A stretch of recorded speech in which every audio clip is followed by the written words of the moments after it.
Tama ito, lalo kung pakialamera ang mga kamag-anak at lahat pinapansin pat galaw nyo o buhay nyo.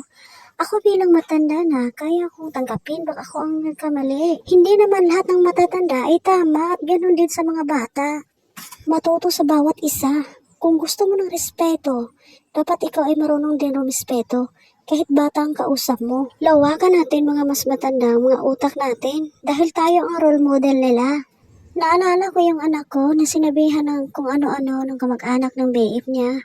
Naawa ko sa anak ko dahil di pumapatol kahit halos tapakin siya ng ibang tao. At ang kalaban niya ay matanda. Kaya nung napuno siya, hinayaan ko na lang siya na sagutin ng matanda dahil wala na sa lugar. Pero may paggalang pa rin. Kung makitid ang utak mo bilang matanda na, hindi tumanggap ng mali, ikaw ay tumandang paurong. Kailangan ko silang respetuhin dahil mas matanda sila. Pero sana marunong din silang rumispeto. Huwag din po sana natin silang laging konsentihin. And I thank you.